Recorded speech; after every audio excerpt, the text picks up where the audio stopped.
Hello friends, एबीएफएम के कुछ और इंपॉर्टेंट क्वेश्चन आंसर्स को हम लोग डिस्कस करेंगे। इसमें हमारा पहला क्वेश्चन दिया गया है, what are three criteria use to evaluate companies for ESG investing. तो कोई भी कंपनी जो कि ईएसजी इन्वेस्टिंग कर रही है या नहीं कर रही, तो उसके लिए तीन क्राइटेरिया को इस्तेमाल किया जाता है। तो कौन कौन से तीन क्राइटेरिया है? तो ईएसजी ही उसके तीन क्राइटेरिया है। ई स्टैंड्स फॉर एनवायरमेंट, इसमें जो एस है आपका वो हो जाएगा सोशल, और इसमें जो जी है वो हो जाएगा गवर्नेंस। ठीक है, तो इन्वायरमेंट, सोशल एंड गवर्नेंस, तो ये तीन जो है क्राइटेरिया कंपनी के एवेल्यूएशंस के लिए कि वो ईएसजी में इन्वेस्ट कर रही है कि नहीं कर रही, उससे हम पता लग सकते हैं। तो पहले हम बात करेंगे इन्वायरमेंट की। इन्वायरमेंट किस बारे में बात कर रहे हैं? What kind of impact does the company have on environment. तो वो जो कंपनी है, ठीक है, मार्केट में इन्वायरमेंट में किस तरह से इम्पैक्ट डाल रही है। How does it protect safe guard the environment, company कैसे इन्वायरमेंट को सेव कर रही है। This can include A company carbon footprint, toxic chemicals involve in its manufacturing process. तो कार्बन फुटप्रिंट मतलब कितना वो कार्बन डाइऑक्साइड ये सब जो बाकी की जो गैसेस हैं वो रिलीज कर रही है, जो कि आपकी जो है ओजोन लेयर या बाकी को इम्पैक्ट करे। टॉक्सिक केमिकल्स कौन कौन सा ये कंपनी जो है बना रही है, टॉक्सिक केमिकल प्रोड्यूस कर रही है अपने मैन्युफैक्चरिंग प्रोसेस के दौरान। It's corporate policies addressing climate change,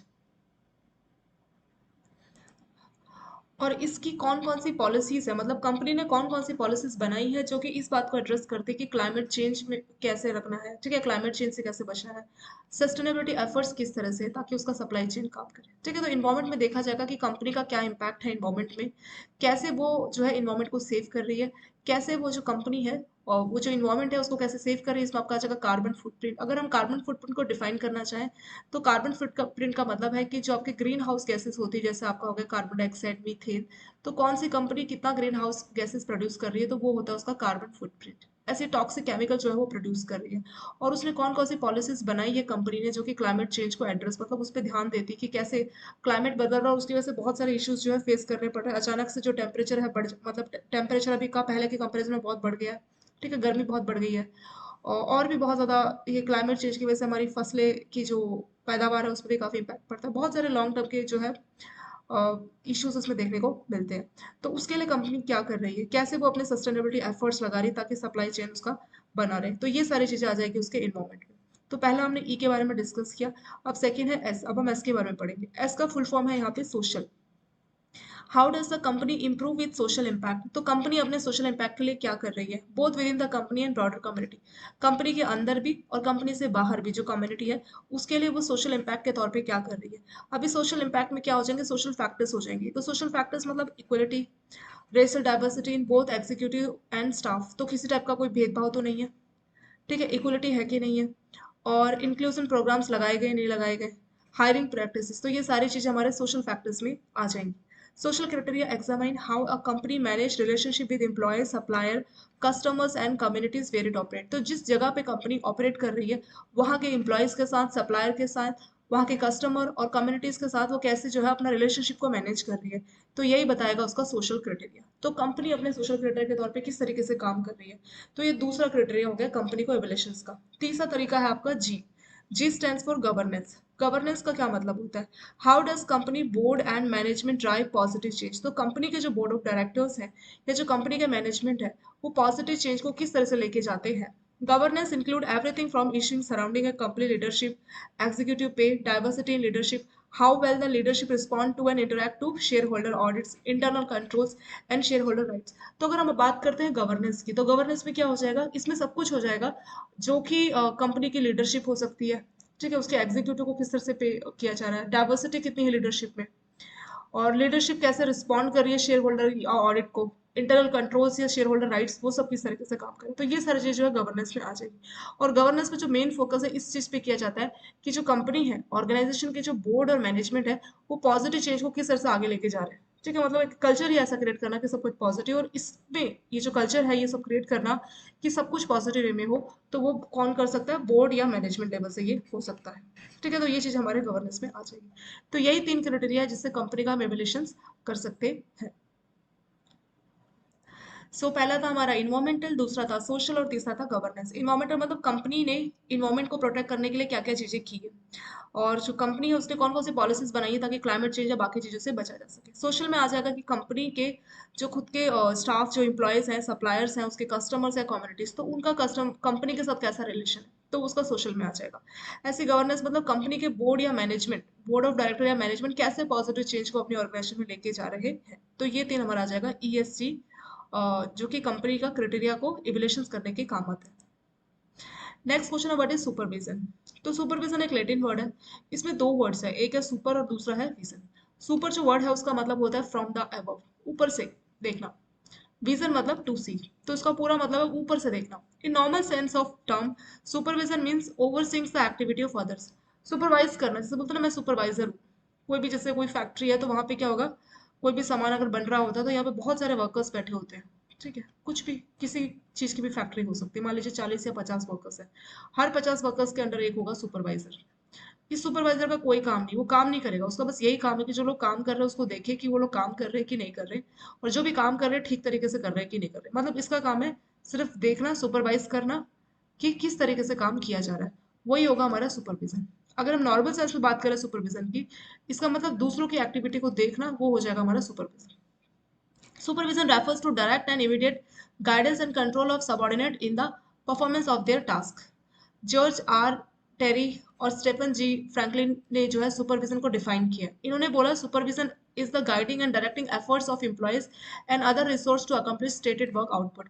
तो मतलब जो भी एम्प्लॉयज काम कर रहे हैं तो उनको डायरेक्ट करना और गाइड करना वही सुपरविजन है, और इसमें जो भी वर्क का जो आउटपुट है वो उनके द्वारा क्रिएट किया जाएगा, मतलब बाकी रिसोर्सेज को इस्तेमाल किया जाएगा ताकि जो वर्क दिया गया है उसको पूरा किया जा सके। तो गाइड करना, डायरेक्ट करना वही सुपरविजन है, ऐसा इसमें बोला गया है इनके द्वारा। जॉर्ज और फ्रैंकलिन के द्वारा बोला गया है कि सुपरविजन का मतलब है गाइड करना और डायरेक्ट करना। और supervision plays to important role. अगर हम सुपरविजन की बात करें, सुपरवाइजर की बात करें, तो वो दो रोल जो है प्ले करता है। पहला क्या आ जाएगा, supervisor communicate the plan policies decision and strategies of management to the subordinate. तो सुपरवाइजर कौन है, जिसके अंडर कुछ लोग काम कर रहे हैं, तो जो उसके अंडर काम कर रहे हैं उसको बोला जाएगा सबऑर्डिनेट। तो सुपरवाइजर का काम, सुपरवाइजर का काम होता है कि वो बताएगा कि क्या प्लान है, कौन सी पॉलिसीज है, क्या डिसीजन हमने लिया है, क्या हमारी स्ट्रेटेजी है काम को लेके। तो वो सारी चीजें सुपरवाइजर अपने सबऑर्डिनेट को बताता है। If there are complaints, grievances and suggestions of subordinate, अगर मान लीजिए सबऑर्डिनेट उसको कुछ बोल रहे हैं कि इस तरह का कंप्लेन है या कुछ ग्रीवेंसेस है या कुछ सजेशन अगर वो देना चाह रहे हैं, he communicate the same to the management. तो सुपरवाइजर एक तरह से जो आपके वर्कर्स है, जो आपके एम्प्लॉय है और आपके मैनेजमेंट है, उनके बीच में लिंकेज का काम करता है। तो जो चीज उसको पता लगे कि उसके सबऑर्डिनेट से कि ऐसा ऐसा इशू हुआ है, ऐसा ऐसा सजेशन है, ऐसी ऐसी कंप्लेन है, तो उसको वो आगे कम्युनिकेट करेगा, आगे बताएगा मैनेजमेंट को कि इस तरीके का इशू जो है क्रिएट हो रहा है। So supervisor plays the role of link between subordinate and management. तो दोनों को लिंक करने का काम करता है। तो पहला पॉइंट इसका ये हो गया। सेकंड कौन सा इंपॉर्टेंट रोल जो कि सुपरवाइजर प्ले करता है वो भी हम देखेंगे। A supervisor also act as guide to subordinate. तो जो सबऑर्डिनेट है उनको गाइडेंस देने का भी काम करता है। कि इनकी फ्रैंकलिन की जो डेफिनेशन उसमें लिखा था ना, supervisor is guiding and directing efforts of employees, तो उनको डायरेक्शन देना, उनको गाइडेंस करने का काम करता है कौन, सुपरवाइजर। तो वही पॉइंट यहाँ पे भी लिखा हुआ है कि सुपरवाइजर का दूसरा रोल है कि जो सबऑर्डिनेट उसके अंडर जो लोग काम कर रहे हैं उनको गाइडेंस देना। He helped them in their professional development by enhancing their knowledge and skill related to their assigned job. तो जो भी काम उनको दिया गया है उसके रिगार्डिंग जो नॉलेज का जरूरत है, जो स्किल्स का जरूरत है, तो उसको डेवलप करना, इसमें भी जो है सुपरवाइजर उनको मदद करता है। तो यही दो रोल है जो कि सुपरवाइजर को प्ले करने होते हैं। तो सुपरवाइजर का मतलब, ये एक लैटिन वर्ड है। सुपर का मतलब है फ्रॉम द अबव, ऊपर से, और विजन का मतलब है देखना। ठीक है, विजन का मतलब है देखना। तो ऊपर से देखना यानी सुपरवाइजर का काम क्या है, जो लोग जो सबऑर्डिनेट उसके अंडर काम कर रहे हैं वो उसको देखेगा कि कैसे वो काम कर रहे हैं, वो सही काम कर रहे हैं कि नहीं काम कर रहे हैं। ठीक है, और ये आपके जॉर्ज आर टेरी और ये जो स्टेफन है, इन्होंने जो है सुपरवाइजर की क्या डेफिनेशन दी। इन्होंने बोला supervision is guiding and directing efforts of employees. तो एम्प्लॉयज को गाइडेंस देना, डायरेक्ट करना, ये काम रहता है सुपरवाइजर का। सुपरवाइजर दो रोल मेनली प्ले करता है। पहला रोल क्या करता है कि वो जो भी प्लान्स है, जो भी पॉलिसी, जो भी डिसीजन या स्ट्रेटेजी है काम को लेके, तो वो सबऑर्डिनेट को बताता है। कम्युनिकेट करना मतलब उसको बताता है। और अगर जो सबऑर्डिनेट है उसको किसी टाइप का शिकायत या कोई कंप्लेन या कोई सजेशन लेके उसके पास आए हैं, तो उसका काम है कि वो उस चीज को कम्युनिकेट करे टॉप मैनेजमेंट पे कि ऐसा ऐसा इशू सबऑर्डिनेट को फेस करना पड़ रहा है। तो आप इसको ऐसे भी बोल सकते हैं कि लिंकेज का काम करता है सबऑर्डिनेट और मैनेजमेंट के बीच में। दूसरा पॉइंट बोला है कि सुपरवाइजर जो है गाइडेंस देने का भी काम करता है। जो सबऑर्डिनेट उसके अंडर काम कर रहे हैं उनको किसी भी टाइप का गाइडेंस चाहिए तो सुपरवाइजर उसमें भी मदद उनकी करता है। He help in their professional development. तो जो भी आपके सबऑर्डिनेट है उनकी स्किल्स को, नॉलेज को अगर डेवलप करना है तो सुपरवाइजर उनको भी इस चीज में सपोर्ट करता है। नेक्स्ट क्वेश्चन है what is green depth securities. Green depth securities क्या होता है। तो जब भी आपको ये ग्रीन वर्ड दिखेगा ना, तो इसका मतलब, अब देखिए डेप्थ सिक्योरिटीज के बारे में तो हम जानते हैं। डेब्ट क्या है? एक टाइप की लोन के लिए आप एक तरह से समझ सकते हैं, बॉन्ड इशू किए गए, ठीक है। डेब्ट एक टाइप का बॉन्ड ही होता है। तो बॉन्ड इशू किए गए और बदले में पैसा मिला है, ठीक है। मैंने मान लीजिए कुछ बॉन्ड इशू किए और आपने उसको खरीदा। आपने मुझे क्या दिया? आपने मुझे पैसे दिए और मैंने आपको दिया बॉन्ड। अब आपके पास बॉन्ड है, आप हो गए बॉन्ड होल्डर। बट मैंने आपको ग्रीन बॉन्ड होल्डर बोला है। मैंने आपको ग्रीन टर्म किस लिए इस्तेमाल किया? उसका रीजन है क्योंकि जो पैसा आपने मुझे दिया है, जो मैंने आपको अपने बॉन्ड दिए हैं, आपने मुझे जो पैसा दिया है, उस पैसे को मैंने ऐसी जगह पे इन्वेस्ट किया जो कि नेचर के लिए अच्छी है। जैसे मैंने कोई इलेक्ट्रॉनिक कार वाली कोई कंपनी खोली, ठीक है, या फिर solar energy, bio energy, wind energy, इस तरीके की जगह पे जो है उस पैसे को इन्वेस्ट किया, तो उस केस में इस बॉन्ड को बोला जाएगा ग्रीन बॉन्ड। मतलब इन इस बॉन्ड को इशू करके जो पैसा मिलता है उसको ऐसी जगह पे लगाया जाता है जो कि हमारे नेचर को प्रोटेक्ट करने के लिए हेल्प करता है, ठीक है। अगर हम अपनी एनर्जी के लिए solar energy, bio energy, wind energy, इस तरह की एनर्जी का इस्तेमाल कर रहे हैं, तो इससे क्या होगा? इससे जो है कार्बन फुटप्रिंट्स कम से कम, मतलब जो आपकी कार्बन डाइऑक्साइड, मीथेन, इस तरीके की जो गैसेस प्रोड्यूस हो रही है, जो हमारे ओजोन लेयर और बाकी को भी, हमारे नेचर को भी इम्पैक्ट करती है, तो उससे ये बचा रहा है। तो इसी तरह से इस बॉन्ड को हम बोलेंगे ग्रीन बॉन्ड सिक्योरिटीज, ठीक है। तो सेबी का सर्कुलर है, उसमें ग्रीन बॉन्ड सिक्योरिटीज को डिफाइन किया गया। इसमें बोला है अ डेब्ट security shall be considered as green bond securities if fund raise through the issuance of डेब्ट securities are to be utilised for project under any of the following categories. तो यहाँ पे बहुत सारे 7-8 कैटेगरीज बताई है और इसमें बोला है कि ग्रीन डेब्ट सिक्योरिटीज वही होगा, इसमें बॉन्ड इशू किए जाएंगे और जो पैसा मिलेगा बॉन्ड इशू करके, उस पैसे को इस्तेमाल किया जाएगा। किस पर्पस के लिए? यहाँ पे कई सारे पर्पस दिए, उसमें से किसी भी पर्पस के लिए आप उसको इस्तेमाल कर सकते हैं। तो पहला पर्पस क्या है? Renewable and sustainable energy. जैसे आपको wind energy, solar energy, bio energy या और भी किसी टाइप की क्लीन टेक्नोलॉजी वाली जो है एनर्जी अगर आप इस्तेमाल कर रहे हैं, उस पैसे को वहां पे आप इन्वेस्ट कर रहे हैं रिन्यूएबल या सस्टेनेबल एनर्जी में, तो वो आपका ग्रीन बॉन्ड होगा। या क्लीन ट्रांसपोर्टेशन, जैसे मास या पब्लिक ट्रांसपोर्टेशन। अभी क्या होगा कि पब्लिक ट्रांसपोर्टेशन में, मास ट्रांसपोर्टेशन में भी अगर आप वहां पे उसको खर्च कर रहे हैं, वो भी उसमें हो जाएगा। पब्लिक ट्रांसपोर्टेशन का फायदा क्या है? जैसे कोई हो गया बसेस हो गई, रेलवे हो गया। तो बस में क्या है कि हाँ, भले ही बस के चलने से कार्बन डाइऑक्साइड रिलीज होगा, पर बस में कई सारे, मतलब 40-50 लोग एक बार में बैठे हुए हैं। अगर मान लीजिए वो 50 लोग अपनी कार लेके अकेले जाते हैं, ठीक है, उसमें ग्रीन हाउस गैसेस और ये जो आपकी कार्बन डाइऑक्साइड वो ज्यादा रिलीज होती है। लेकिन वो बस में है तो 50-60 लोगों के कंपैरिजन में देखा जाए पर हेड, अगर हम बोले कार्बन डाइऑक्साइड रिलीज, वो बहुत कम हो जाता है। तो इसीलिए पब्लिक ट्रांसपोर्ट, मास ट्रांसपोर्ट, इस तरह की चीजों को भी ग्रीन डेब्ट सिक्योरिटीज में कंसिडर कर लिया जाता है। ऐसे सस्टेनेबल वाटर मैनेजमेंट, जैसे ड्रिंकिंग वाटर या वाटर रिसाइकलिंग का कोई प्लांट लगा रहे हैं, वहां पे भी अगर आप पैसे को इन्वेस्ट करेंगे, तब भी ग्रीन डेब्ट सिक्योरिटीज में माना जाएगा। क्लाइमेट चेंज, तो क्लाइमेट चेंज से बचने के लिए जो आप कुछ प्रोसीजर्स कर रहे हैं, और एनर्जी एफिशिएंट, जैसे ग्रीन बिल्डिंग, ठीक है, एफिशिएंट या ग्रीन बिल्डिंग, इस तरीके की जगह पर भी इन्वेस्ट करेंगे तो वो भी ग्रीन डेब्ट सिक्योरिटीज में आ जाएगा। सस्टेनेबल वेस्ट मैनेजमेंट, जैसे recycling, waste to energy, efficient disposal of wastage, तो कुछ भी वेस्टेज उसको आप सही तरह से डिस्पोजल कर रहे हैं, तो वो सारी चीज हमारे ग्रीन डेब्ट सिक्योरिटीज में आ जाएगा।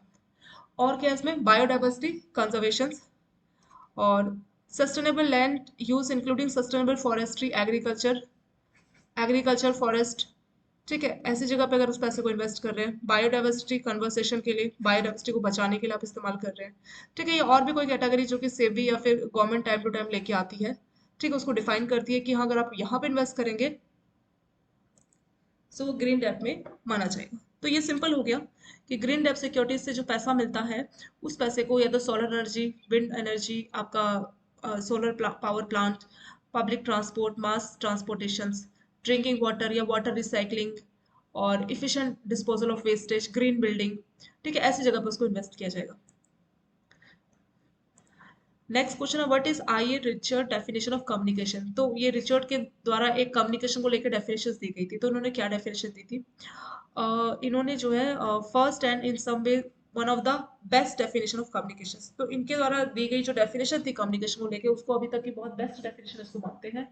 1928 में इन्होंने इसके बारे में बात की गई थी। ही स्टेटेड, इन्होंने क्या बोला था? कम्युनिकेशन टेक प्लेस, कम्युनिकेशन कब होता है? when one mind so act upon its environment that another mind is influenced, मतलब एक माइंड, एक दिमाग से कोई बात आप बोलते हैं तो दूसरों के माइंड को वो इन्फ्लुएंस करती है। And in that another mind, और जो दूसरा पर्सन है, जैसे मान लीजिए ए है, बी है, ए ने कोई बात बोली अपने माइंड से और उसने दूसरे को, उसने बी को इन्फ्लुएंस किया।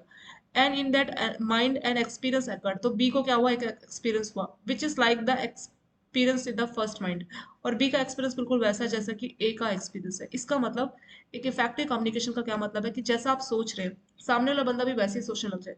मतलब आपने उसको क्या किया? आपने उसको इन्फ्लुएंस किया, ठीक है, आपने उसके माइंड को इन्फ्लुएंस किया अपने माइंड से, जिस तरह से आप एक्सपीरियंस कर रहे हैं आपने उस सामने वालों को इतना इन्फ्लुएंस कर दिया कि वो भी बिल्कुल आप ही की तरह एक्सपीरियंस कर रहा है, तो उसको बोलेंगे इफेक्टिव कम्युनिकेशन। ठीक है, like the experience in the first mind and that is caused in part by the experience. तो बिल्कुल सिंपल डेफिनेशन है, इन्होंने उसको इस तरह से लिखा है।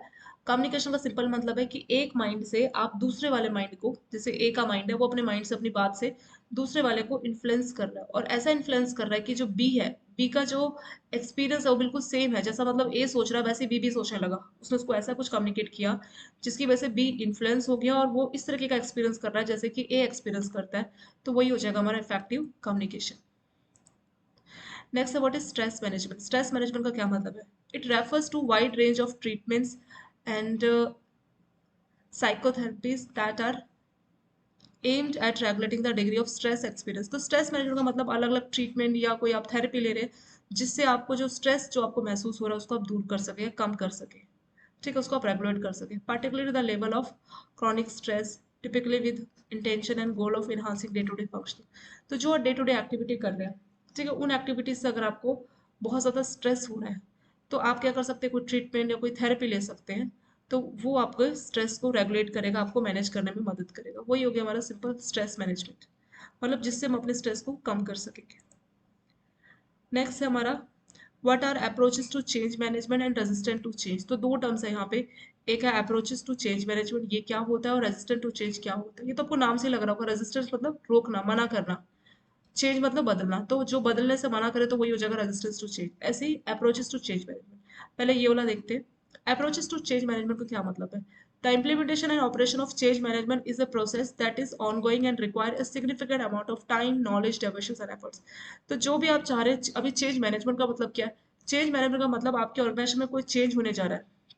अब इतने लाखों एम्प्लॉयज आपके ऑर्गेनाइजेशन में काम करते हैं, तो सबको आपको मैनेज करके चलना पड़ेगा, तभी आप अपने चेंज मैनेजमेंट को पूरी तरह से इंप्लीमेंट कर पाएंगे। तो अगर आप चेंज मैनेजमेंट को इंप्लीमेंट करना चाह रहे हैं तो वो एक बार में तो हो नहीं सकता, उसके लिए आपको अपने जो एम्प्लॉयज हैं उनको प्रॉपर ट्रेनिंग करानी पड़ेगी, उनकी स्किल्स को डेवलप करना पड़ेगा। इसका जब भी आपको चेंज मैनेजमेंट होता है तो मैं हमेशा एक एग्जांपल देती हूँ, बैंकों में जो अचानक से कंप्यूटर्स को लेके आया था, तो बहुत बहुत से स्टाफ को कंप्यूटर चलाना नहीं आता, तो उनके लिए बहुत डिफिकल्ट था, उनको मालूम नहीं कि कैसे उसको रिस्टार्ट करना है, तो उनके लिए कंप्यूटर पे काम करना बहुत डिफिकल्ट टास्क था। फिर अब लेकिन बैंकों में लेके आए, ठीक है, बहुत ज़्यादा अपोजिशन भी हुआ स्टार्टिंग में, बट बाद में लेके आए और लोग कंफर्टेबली भी काम करते हैं। यानी चेंज मैनेजमेंट मतलब कैसे ऑर्गेनाइजेशन में चेंज को जो है लेके आना है, और ये एक बार में नहीं हो सकता, उसका इम्प्लीमेंटेशन एक ऑनगोइंग प्रोसेस है। इसके लिए अच्छा खासा आपको टाइम लगेगा, आपको नॉलेज चाहिए होगी, आपका डेविएशन मतलब उस काम में आपको लगे रहना पड़ेगा और आपको एफर्ट्स लगाने पड़ेंगे, तभी आप चेंज मैनेजमेंट को जो है इंप्लीमेंट कर पाएंगे। तो वही आपका अप्रोचेस टू चेंज मैनेजमेंट। ठीक है, कैसे चेंज मैनेजमेंट को आप इंप्लीमेंट करेंगे उस प्रोसेस को बोला गया approaches to change management. Second है हमारा resistance to change. Resistant to change का क्या मतलब है? द एक्ट ऑफ रिजेक्टिंग और वर्किंग अगेंस्ट मॉडिफिकेशन और change that affect the status quo is what we mean when we talk about change resistance. तो मतलब जो भी चेंज होने जा रहा है, ठीक है, उसके अगेंस्ट हम जा रहे हैं, उसको हम रिजेक्ट कर रहे हैं, ठीक है, या कुछ भी हमें मॉडिफिकेशंस करना है, कुछ भी चेंज करना है, उसके खिलाफ हम खड़े हो गए, तो उसको हम बोलेंगे resistant to change. This resistance में show itself in a single workers और परमलेट। तो ये जो रेजिस्टेंट टू चेंज है ये अकेला वर्कर में भी हो सकता है, या पूरा का पूरा ग्रुप, मतलब सभी के सभी जो वर्कर्स है वो इसका रेजिस्टेंस जो है चेंज का कर सकते हैं। तो दो टर्म्स हो गई, अप्रोच टू चेंज मैनेजमेंट मतलब चेंज मैनेजमेंट को कैसे लेके आना, वो प्रोसेस किस तरीके से काम करेगा, ये एक ऑनगोइंग प्रोसेस है, इसमें अच्छा खासा आपका टाइम, नॉलेज, डेविएशंस, एफर्ट्स ये सारे आपके लगने वाले हैं। ऐसे रेजिस्टेंट टू चेंज मतलब जो भी आप चेंज लेके आए, जो भी आप मॉडिफिकेशन किया है आपने, तो उस मॉडिफिकेशन या जो आपके चेंज है उसमें हमें भी क्या करना पड़ेगा, उसका आप अपोजिशन कर रहे हैं, जो भी चेंज होने जा रहा है उसका अपोजिशन कर रहे हैं। तो या तो ये सिंगल वर्कर भी हो सकता है या ग्रुप, यानी इंटायर वर्क प्लेस जो है इसका जो है अपोजिशन कर सकता है, तो उसको बोलेंगे रेजिस्टेंट टू चेंज। नेक्स्ट है what is communication in organisation. Organisation में कम्युनिकेशन का क्या मतलब है? Organisation communication is a broader field that include all form of communication. तो ऑर्गेनाइजेशन कम्युनिकेशन की अगर हम बात करें तो ये बहुत ही ब्रॉड टर्म है, इसमें हर तरह की कम्युनिकेशन आ जाएगी, जैसे कोई business, government agencies, non profit organisation NPO, to function and grow, connect with stakeholders, and contribute to society. Organization community is a field that include all form of communications that allow this thing।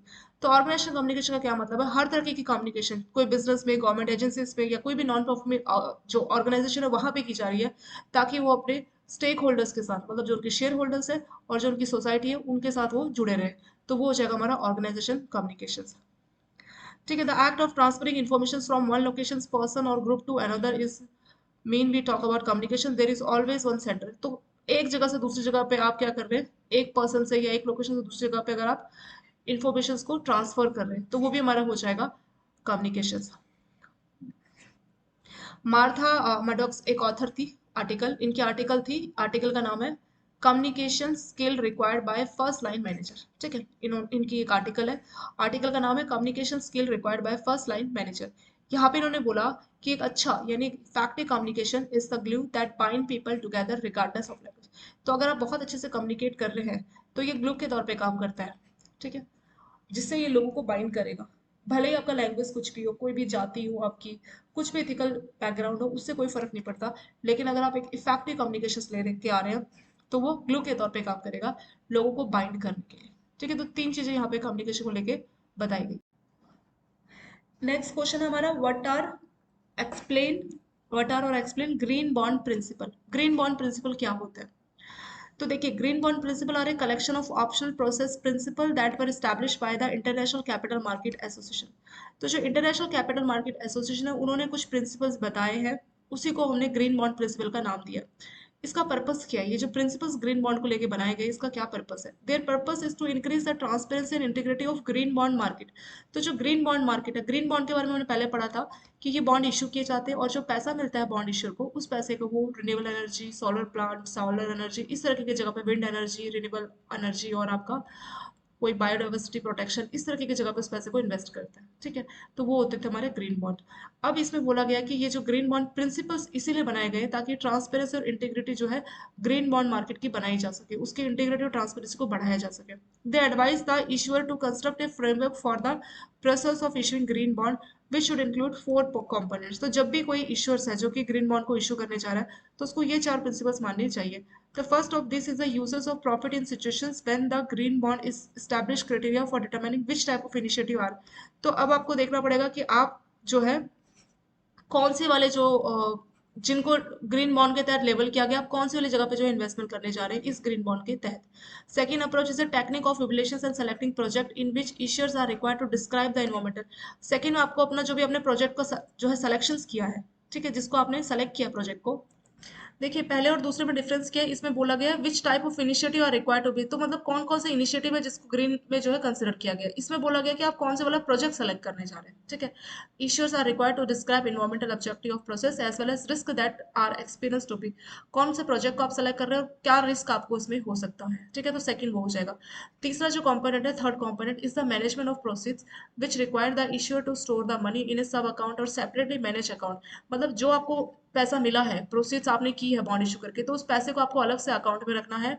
And to keep the lenders updated on the movement of money.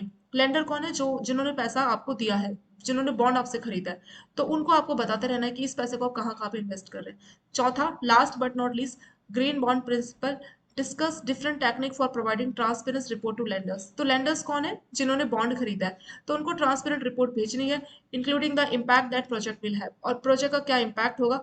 तो ये सारी चीजें इसमें आ जाएंगी। तो चार main main principal की बात की गई है ग्रीन बॉन्ड के। तो पहले में हमें देखना पड़ेगा कि कौन से इनिशिएटिव को हम ले रहे हैं जो कि ग्रीन बॉन्ड के तौर पे लेबल्ड है। सेकंड में हम कौन सी टेक्निक को इस्तेमाल कर रहे हैं जिससे हम अपने प्रोजेक्ट को जो है सेलेक्ट कर पा रहे हैं। ठीक है, और उसमें क्या रिस्क आपको उसमें होगा, वो सारी चीजें इसमें देखी जाएंगी।